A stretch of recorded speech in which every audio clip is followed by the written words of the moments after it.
Hi hello friends, எல்லோரும் எப்படி இருக்கீங்க? நல்லா இருக்கீங்களா? வீடியோஸ் போட்டு கூட பார்த்தீங்கன்னா ஒரு 4 டேஸ் ஆச்சு. என்னன்னு தெரில, எனக்கு மைண்ட் செட்டே சரியில்லை.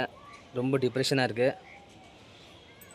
ஒரு விஷயம் சொல்லிட்டேன் ஃப்ரெண்ட்ஸ், நம்ம கஷ்டத்தை வெளியே சொன்னால் எல்லோரும் சிரிக்கிறாங்க தவிர அதுக்கு சொல்யூஷன், அதாவது யாரும் அதுக்கு ஒரு இது சொல்ல மாட்டேங்கிறாங்க. சிரிக்கிறாங்க, எல்லோரும் சிரிக்கிறாங்க நம்ம கஷ்டத்தை. இப்போ கூட பார்த்தீங்கன்னா ஒரு 3 டேஸாக பார்த்தீங்கன்னா மைண்டு ரொம்ப டிஸ்டர்ப் ஆகுது. நைட்டில் தூக்கம் சரியாக இல்லை. ஏன் என்ன எது ஒன்றுமே புரிய மாட்டேங்குது. எனக்கு ரொம்ப கஷ்டமாக இருக்குது. அது எதுக்காகவே எனக்கு தெரில ஃபஸ்ட்டு, ஏன் இந்த மாதிரி இருக்குன்னு. ஒன்றுமே இன்னும் எனக்கு மைண்டு செட் ஆகலை ஃபஸ்ட்டு சொல்லப்போனால். இப்போ நம்ம அதாவது நம்மளை பிடிச்சவங்ககிட்ட இப்போ நம்ம பேசுகிறோம் பார்த்தீங்களா, நம்ம ஃப்ரெண்ட்ஸு யாராவது இருந்தாங்க, அவங்ககிட்ட நம்ம ப்ராப்ளம், அதாவது நம்ம கஷ்டத்தை நம்ம சொன்னால் முன்னாடி தான் நல்லா பேசுகிறாங்க. அதாவது இந்த மாதிரி செய், அந்த மாதிரி செய்யாது, அந்த மாதிரி தான் பேசுகிறாங்க. பின்னாடி பார்த்தீங்கன்னா நம்ம கஷ்டத்தை இன்னொருத்தர்கிட்ட போய் சொல்கிறாங்க. அதுதான் எனக்கு ரொம்ப ரொம்ப பெயினாக இருக்குது. யாரும் உதவி செய்ய வேணாம், யாரும் பணமோ காசோ கொடுத்து உதவி செய்ய வேணாம், யாரும் இது பண்ண வேணாம். ஏன் இப்போ ஒரு என்னோடய ப்ராப்ளத்தை ஒருத்தர்கிட்ட சொன்னால் அதுக்கு சொல்யூஷன் தராங்க. சொல்யூஷன் தந்து அந்த ப்ராப்ளம் பார்த்திங்கன்னா இன்னொருத்தர்கிட்ட போய் சொல்கிறது என்ன இது அது பார்த்து நிறைய பேர் சிரிக்கிறாங்க. இப்போ என்ன சொல்லணும் தெரியுமா? இப்போ எனக்கு பார்த்தீங்கன்னா ரொம்ப டிப்ரெஷன் எனக்கு பார்த்தீங்கன்னா நிறைய மேட்ரு நான் சொல்லலாம். ஒரு கஷ்டம் இல்லை, நிறைய கஷ்டம் இது சொன்னால் அதுக்கு நீங்கள் தீர்வு சொல்லலாம், இந்த மாதிரி பண்ணலான்னு. ஆனால் தீர்வு சொல்லிட்டு அப்படியே என்ன பண்ணுறாங்க, அப்படியே யாராவது அவனுக்கு தெரிஞ்சவங்க இருந்தாங்க வச்சுங்களேன், அவங்கள்ட்ட அப்படியே ஜெராக்ஸ் காப்பி மாதிரி அப்படியே சொல்லிடுறாங்க. இவன் தான் எப்போ பார்த்தாலும் இப்படி வந்து புலம்புறாங்க, இந்த மாதிரி எப்போ பார்த்தாலும் இதே மாதிரி தான் பேசுகிறான், அதுதான் பேசுகிறாங்க.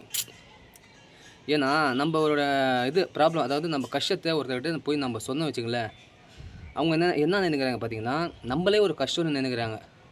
ஏன்னு சொல்கிறேன் பார்த்தீங்கன்னா, இப்போ நான் என்னோடய ப்ராப்ளம் சொன்னேன் பார்த்தீங்களா, ஒரு நாள் சொல்லலாம், 2 நாள் சொல்லலாம். அதே அவன்கிட்ட நம்ம போய் சொன்ன வச்சுங்களேன், என்ன சொல்லுவான், ஐயோ வந்துட்டானா இவன், இப்போ வந்து என்ன புலம்ப போகிறானோ, அந்த மாதிரி தான் சொல்கிறாங்க. அதுக்கு சொல்யூஷன் தந்தாலும் அந்த சொல்யூஷன்னு தந்து கரெக்டாக பார்த்தீங்கன்னா அந்த இது ப்ராப்ளம் அப்படியே இன்னொருத்தர்கிட்ட போய் சொல்கிறது ரொம்ப ஒரு கஷ்டமான ஒரு இது.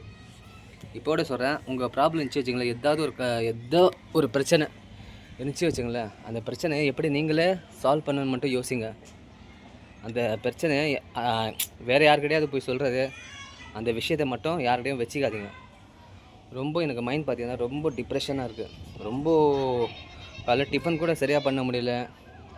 3 வேளை ஒரு மனுஷன் பார்த்தீங்கன்னா 3 வேளை தான் சாப்பிட்றது ஒரு நாளைக்கு. சாப்பிட்றது திருப்தியாக சாப்பிட்ணும், அது கூட சரியாக சாப்பிட முடியல. அந்த மாதிரி ஒரு இது அடிக்குது. அது ஏன் என்னன்னு ஒன்றுமே புரிய மாட்டேங்குது. ஏன்னா வெளியே சொன்னால் தான் எல்லோரும் சிரிக்கிறாங்கல்ல, என்ன சொல்கிறது. இப்போட வீடியோஸ் போடுறதுக்கு எனக்கு ரொம்ப விருப்பமாகுது. இல்லை சரி இன்ட்ரெஸ்ட்டாக போடுவேன் வீடியோஸ் எல்லாம். எனக்கு பிடிச்ச இதே பார்த்திங்கன்னா இந்த மாதிரி யூடியூப்பில் வீடியோஸ் போட்டுன்னு அந்த மாதிரி இருக்கிறது. அதே பார்த்திங்கன்னா எனக்கு ரொம்ப ஒரு வெறுப்பாகுது. என்னத்தையும் நம்ம போடணுமா? இப்போ கூட நான் பார்த்திங்கன்னா இப்போ வீடியோஸ் போட்டு புலம்புனிக்கிறேன். இப்போ நீங்கள் என்ன பண்ணுவீங்க? ஒருத்தர் ஐயோ என்ன ஆச்சோ பாவம் அந்த மாதிரி நினைப்பாங்க. இன்னொருத்தர் என்ன, இவன் எப்போ பார்த்தாலும் ஏதாவது ஒரு புலம்புனே இருப்பான், அதே மாதிரி தான் நினச்சின்னுக்கிறாங்க. இருந்தாலும் பார்த்திங்கன்னா யாரும் உங்கள் ப்ராப்ளத்தை வெளியே சொல்லாதீங்க. எப்படி அதை சால்வ் பண்ண மட்டும் யோசிங்க. சரி ஃப்ரெண்ட்ஸ், உங்கள் கஷ்டத்தை சொல்லி யாரும் உங்களுக்கு ₹1 தர போகிறதில்ல.